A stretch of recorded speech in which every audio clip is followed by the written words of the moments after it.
नमस्कार।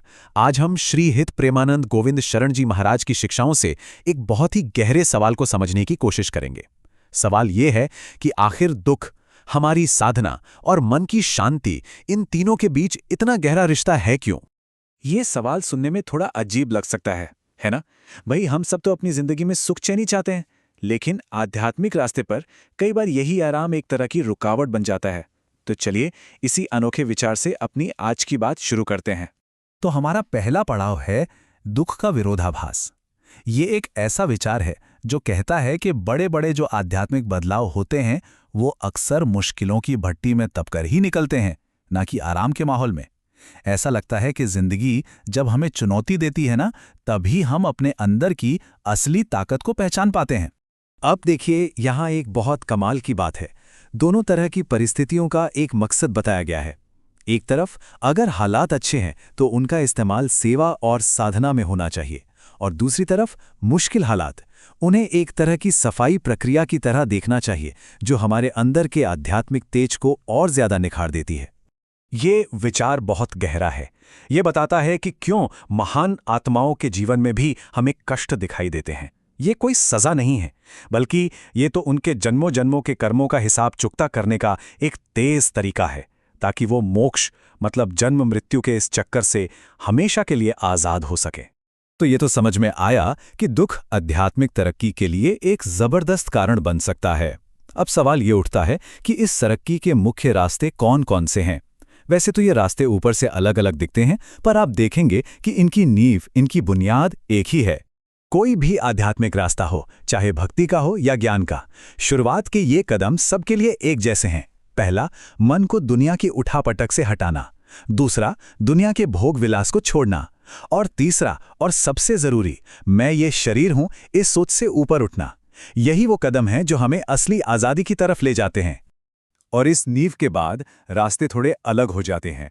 भक्त जो है वो भगवान के प्रेम में इतना डूब जाता है कि खुद को ही भूल जाता है। उसका भाव होता है दासोहम, मतलब मैं दास हूं, मैं सेवक हूं।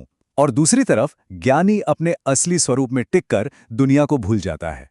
उसका भाव होता है सोहम, मतलब मैं वही हूं, मैं ही ब्रह्म हूं।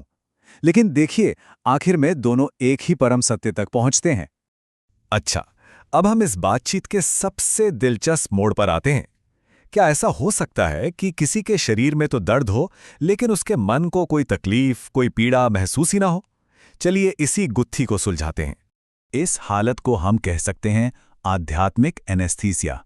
ये कुछ वैसा ही है जैसे कोई खिलाड़ी खेल में या कोई कलाकार अपनी कला में इतना खो जाता है कि उसे आसपास की कोई सुधि नहीं रहती। यहाँ मन आनंद के एक ऐसे समंदर में गोते लगा रहा होता है कि शरीर में हो रही हलचल उसे छू भी नहीं पाती।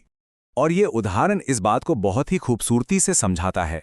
जैसे डॉक्टर ऑपरेशन से पहले एनेस्थीजिया देकर दर्द के एहसास को खत्म कर देता है, ठीक वैसे ही भगवान अपने भक्त के मन को आनंद से लबालब भर देते हैं। शरीर तो अपने कर्मों का हिसाब चुकाता रहता है, लेकिन मन अपने आनंद में मगन रहता है।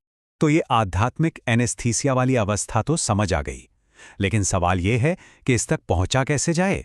इसका प्रैक्टिकल तरीका क्या है? इसका जवाब छिपा है हमारी साधना के पीछे की नीयत में, हमारी भावना में।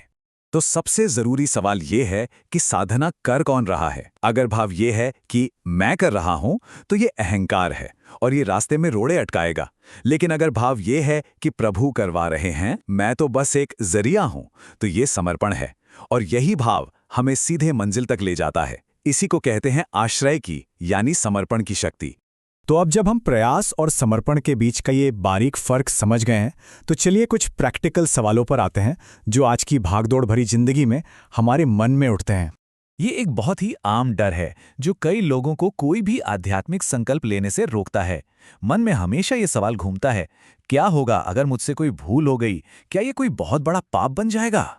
और इसका जवाब देखिए कितना दिलासा देने वाला है। डरने की कोई जरूरत नहीं है। जिसकी शरण ली है वही रक्षा भी करते हैं और माफ भी करते हैं। गुरु और शिष्य का रिश्ता माँ और बच्चे जैसा होता है, जहां गलतियों को गुनाह नहीं बल्कि सीखने का एक हिस्सा माना जाता है। ये एक और बहुत ही प्रैक्टिकल मुश्किल है। खास तौर पर हम में से उन लोगों के लिए जो आज के दौर में अलग अलग जगहों पर रहते और काम करते हैं, जहां खाने पीने पर हमारा पूरा कंट्रोल नहीं होता। यहाँ सलाह बहुत सीधी और काम की है। जोर इस बात पर है कि बड़ी चीज़ों से बचा जाए, जैसे मांस, मदिरा।